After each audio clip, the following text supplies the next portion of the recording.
25% off like a shorty gave me a free one. Really? No. Well, she's going to charge you at the end. So coming up now is Kellyanne Conway. Don't ask me how I know. I think we have. There's Kellyanne. Hey, Kellyanne. Hi. Great to see you on the couch today. I know. Yeah, what's going on with that? We thought you were going to be in studio, but I know you have a lot to do.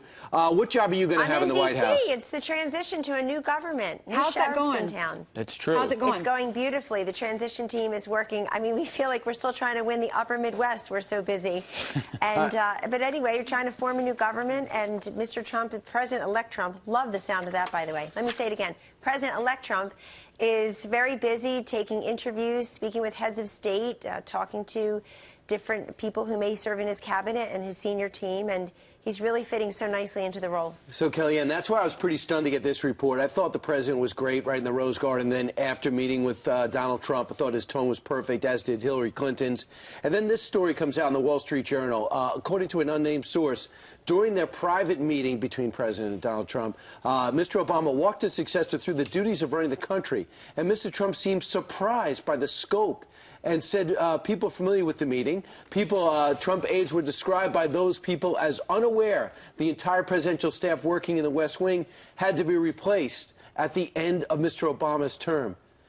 Is that true, as you know it? Well, it's unfair and it's also untrue. Everyone is well aware of what happens in the West Wing and elsewhere within a new president's administration. And it sounds like that comes from the staff level. People like to leak to the media, don't we all know it? But I would just focus on the two men at hand, the president and the president-elect. And I think the rapport that they built last week, even though they're political nemesis, I get that, they have a shared love of the country and a shared love of a peaceful transition in our democracy, which elevated Donald Trump to the presidency in a not even close election. What does that mean? What it means is you hear President Obama trying very earnestly to respect the will of the people. He did it yesterday in his press conference again, where he very clearly said, I look at Donald Trump as pragmatic, not ideological. Wow, what a message that should send to the throngs of protesters, not my president, people accusing he and his senior staff of being things that they're not and saying things that they don't believe. I think it's an incredibly powerful message all the way from the top in President Obama, who recognizes that he's not a political hack, he's the president, and he's trying to help the president-elect transition into power. Is your sense that he's doing so sincerely based on those reports, that he really earnestly wants to make sure you guys come in to succeed? It certainly it seems that way. That's every report I got from President-elect Trump himself. He could not say enough warmly about the welcome and the advice that he received from President Obama. And also, I've spoken to Mrs. Trump about her meeting with First Lady Michelle Obama, which was also spectacular. They just very much the Trump family very much appreciated being received so graciously. And these are people who run for president because they love the country and they want to serve. And I think you'll see that. It wasn't lost on me yesterday. I mean, President Obama threw a little bit of shade Hillary Clinton's way, as did Bernie Sanders earlier in the day on ABC's The View. They're both sort of signaling to her that she didn't do well politically because she didn't understand the cultural changes. She didn't understand, didn't really misread America and what the electorate was looking for. They weren't looking for celebrities. They weren't looking for vitriol about the other candidate. They were looking for a substantive conversation about issues. And it is my Republican Party and our President-elect Donald Trump that now legitimately represent the working man, working woman, forgotten man, forgotten woman. If you look at the statistics from this election, over 300 electoral votes, that's just amazing. But look at the governorships, majority Republican, 69 of the 99 state legislative chambers are Republican. There are only 4 states in this country right now that have both a Democratic governor and a Democratic state legislature. 4. Wow. So Kellyanne, people are telling us something about policy. I want to ask you about the kids, because a lot of people are just fascinated with the Trump children and their success. We're getting reports that the Trump team is seeking top-secret security clearance for the children. I want to know if that's true. And also, is Barron going to enroll in school down in D.C., or is he going to stay here in New York? Well, on the matter of top-secret security, I don't know a lot about that topic, Ainsley, beyond what I read. And it sounds to me, based on what I read and know, that that was an informal question that was posed by someone. It was not, it doesn't sound like it was a formal request. And again, somebody leaked it. I don't know if to embarrass or stir up trouble. But look, the Trump children will be very supportive of their father and his presidency. I know people see them publicly, but they don't really know how much these 4 adult children Ivanka, right.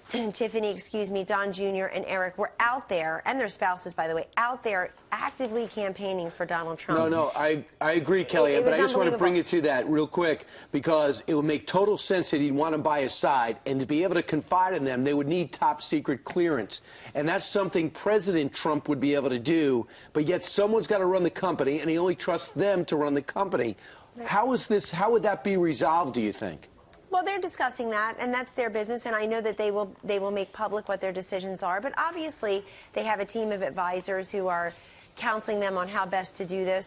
But at the same time, and look, they are full small P partners within the company, meaning this has been a family business at the Trump Organization for decades. They all have very senior roles. They are all in charge of buildings and acquisitions. Ivanka obviously separately even has her own line of clothing and jewelry, etc. So this is an uber successful family as entrepreneurs and business people, but you can expect them to support their presidency. I've talked to Mrs. Trump about their plans, and she will make her decision about her 10-year-old son, who's now in 5th grade, in due time. But she's there to support her husband's presidency. She also is actively interviewing for the First Lady's staff. So things are really churning up there at Trump Tower and here in D.C. Kellyanne, one name we hear all the time is Rudy Giuliani. There was a lot of expectation he might for a certain role, but we're hearing him for another, potentially, Secretary of State. What can you say about that? Well, that's possible. And Mayor Giuliani and I both happened to be the speakers last night at a CEO Council Wall Street Journal event here in Washington. So he said publicly that he would not be Attorney General. His name certainly has been mentioned in a serious way in connection with Secretary of State, a job that he's qualified for and a job that he would do exceedingly well. He has one of, 8, 10 advisors that were very close to Donald Trump throughout this campaign. It's a very small group of us. And I know that he would serve the president according to his best and highest use. Well, it's going to be fascinating to see who does what. I'm also fascinated to see the outrage this time is coming across because Steve Bannon was named as chief strategist, and it keeps on associating him with headlines from Breitbart and labeling him. Is Donald Trump, or you specifically, Kelly, surprised by the backlash?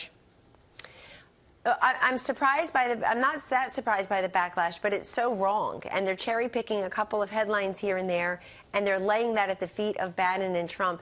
This guy is a brilliant tactician, Goldman Sachs managing partner, Harvard and Georgetown degrees, and frankly, it was a big help in our campaign in getting us over the 300 electoral vote mark. I just think that people can't accept the election results, to coin a phrase. We were asking the right questions about the wrong campaign and their supporters. So those who can't accept the election results ought to listen to people like President Obama, who clearly has accepting them and is trying to move forward with the new president. Just happy with the tone. Thank you. Thank you. Separately indeed. A GOP-controlled Congress now tasked with making Mr. Trump's campaign pledges a reality. But as lawmakers get back to work in Washington, are they under pressure to water down any of those proposals? Here to weigh in on this is one of the congressmen overseeing it all, House Majority Leader Mr. Kevin McCarthy. Thank you so much, Congressman, for joining us.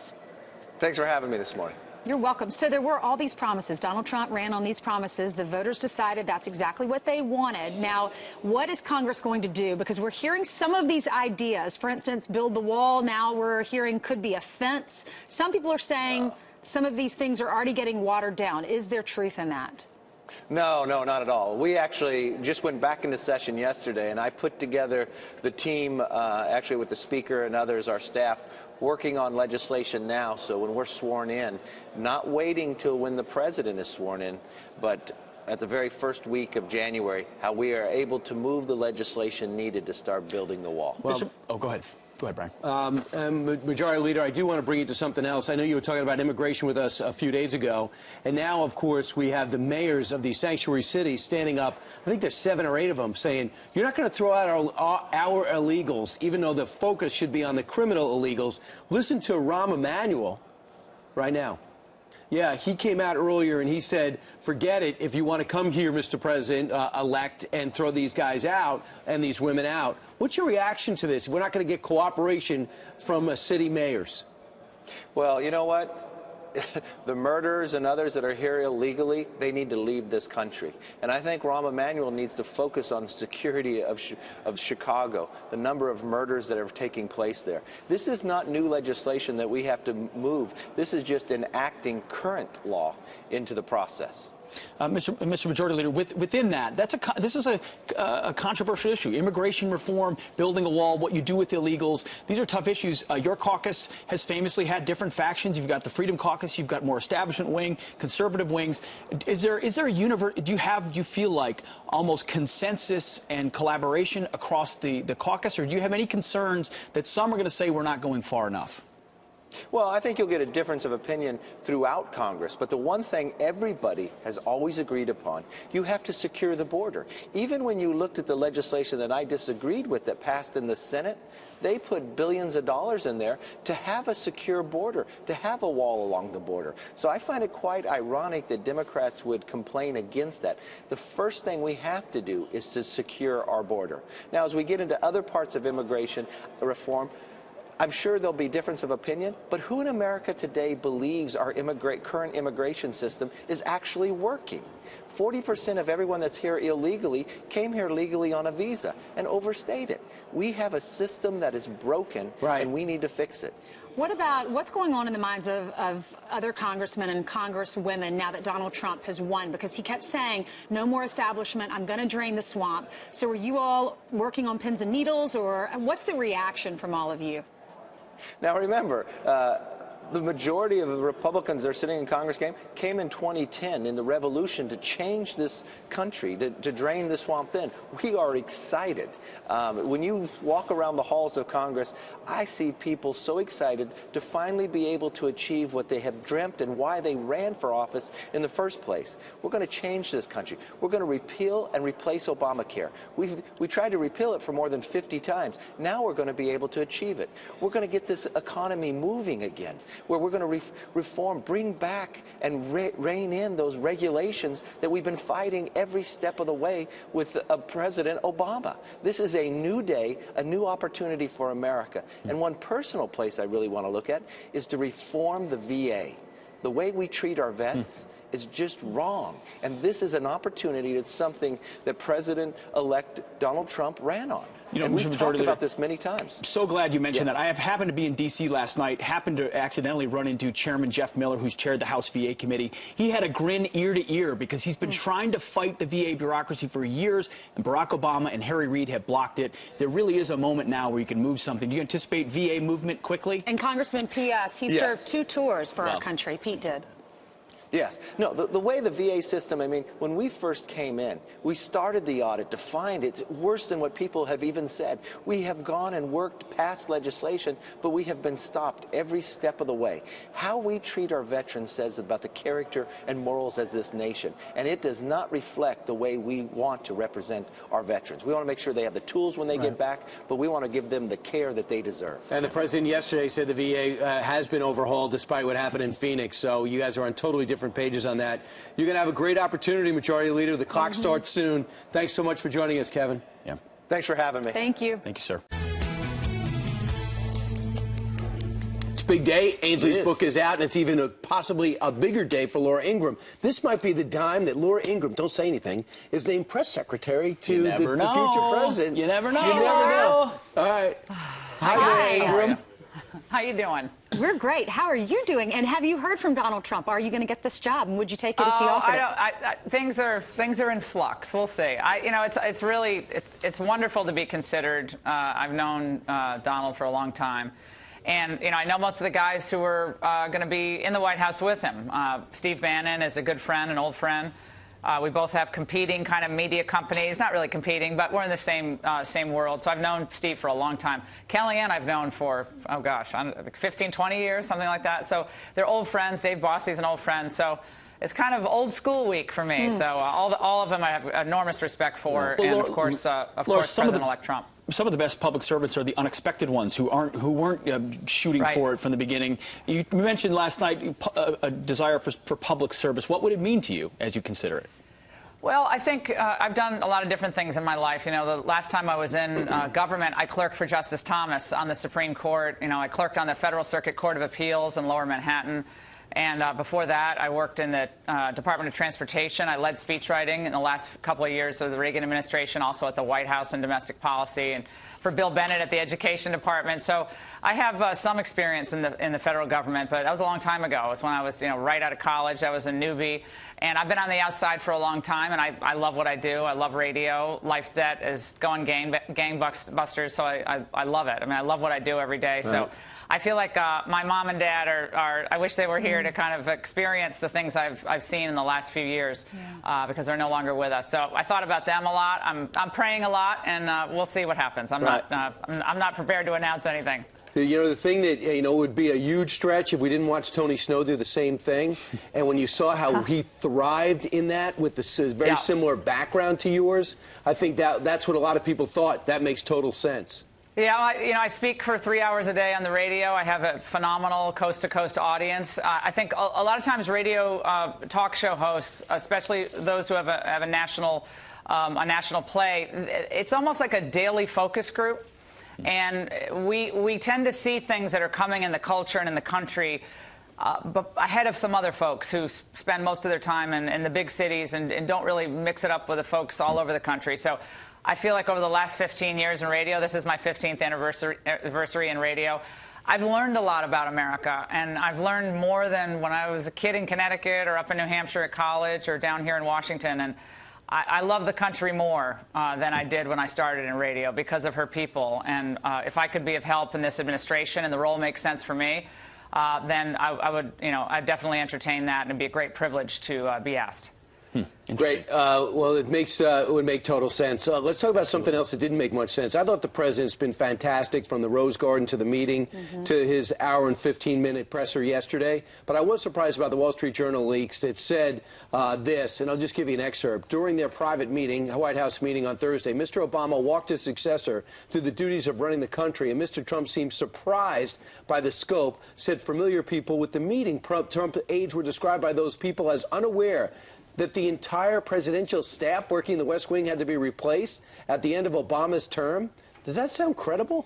No, it doesn't. I could see someone saying, and I have no personal knowledge of this, I could see someone saying, wow, that's a lot of staff. Right. Or all these people, what I would, someone who hasn't spent a lot of time in the White House, again, I know the White House pretty well. Like, you walk around like, wow, all these people, that's a lot of people. Right. So all these people have to be replaced, but you would say it as a, just kind of a throwaway line. Right. I don't believe for one moment that Donald Trump thought that Obama's staff was going to stay behind. Yeah, that's right. Well, come on. Hey, Valerie Jarrett, can you stay for 2 years until we get our feet underneath us? And why is that a big story anyway? So he's surprised? All right, big deal. Well, exactly. And Laura, there's a photo, I'm sure you've seen it. We're going to put it up on the screen real quick, of the Obama staff reacting to the results, arms folded, scowling. In public, Barack Obama has tried to be gracious. Have you heard anything about privately what's actually happening, whether you feel like there will be an earnest transfer to set Trump up for success?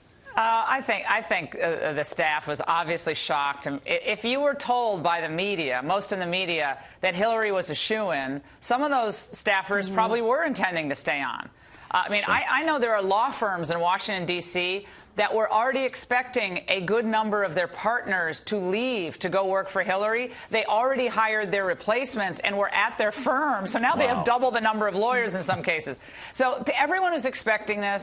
They were counting their chickens before they hatched. And I understand they're very surprised. I get it. But I don't believe that they're going to steal the DJTs off the keyboards. I don't think that's going to happen. I'd be really surprised. That's such peanut stuff. And as for the, Trump being surprised about the number of people in the West Wing, this is when you're really desperate for anything negative to say about Trump. It's small potatoes, and I think we have big, important issues to solve in this country, and we got to move on to them. You said you were good friends with Steve Bannon. You've known him for a long time. We had a panel of moms. One of the moms says he's a white supremacist. You've seen that in the mainstream media. Tell us about him, and is that true? Front page of the New York Times today.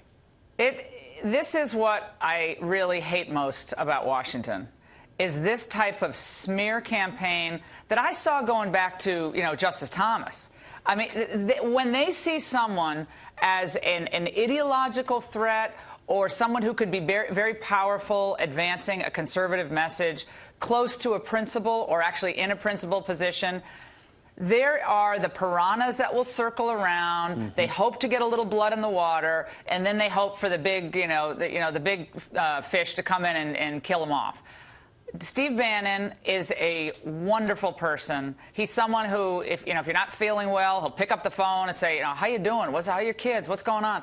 And he also happens to be really smart. I mean, that merry band of small, the small band of merry warriors over there at the Trump campaign, they pulled off the upset of the century. Yep. And there's a lot of sour grapes in Washington, D.C. There are a lot of envious people. I get that, but do not besmirch someone who is a patriot. He's a good man. He's smart, and he's dedicated to improving this country, which, frankly, a lot of those people maligning him, they should have spent a lot more time focusing on that themselves. Well, Laura, that's right. I mean, a lot of people know you. They see you on television. They hear from you. Steve Bannon hasn't had as much of a public role. He also served in the Navy for 10 years, serving his country at high levels. What do you anticipate his, senior counselor, what will that look like? What do you think he will do to sort of craft what a Trump presidency looks like? Well, I think, as we saw in the campaign, I would be very surprised if his role weren't the chief strategist for advancing the Trump agenda, both in domestic policy, economic policy, immigration policy, trade policy. Steve and Steve Miller, both, and Kellyanne, Dave Bossie as well, they're all steeped in this. They know these issues, and it's going to take some deft strategizing and really good messaging to advance this in a city that is still an establishment city. Mm-hmm. It's still filled with lobbyists. It's still filled with lawyers. It's still filled with the same special interests that existed before Trump was elected president. It's going to take a smart hand and someone who's also courageous, thinks outside the box, to use that terrible cliche, who's a little unconventional sometimes. I mean, remember people were really criticizing Trump when he went to Detroit. Yeah. Oh, how dare you do these speeches about helping African Americans? That's patronizing. Well, that was really smart that he did that, and I hope he continues to do things like that. Yeah, and actually do things. And lastly, it's impossible to not miss the protest and the 18 to 23-year-olds who want to go walk up and down the street and walk out of their high schools. If you're Donald Trump, whatever your opinion is, what is the best way for him to address this? And is it incumbent on Hillary and Barack Obama to do more?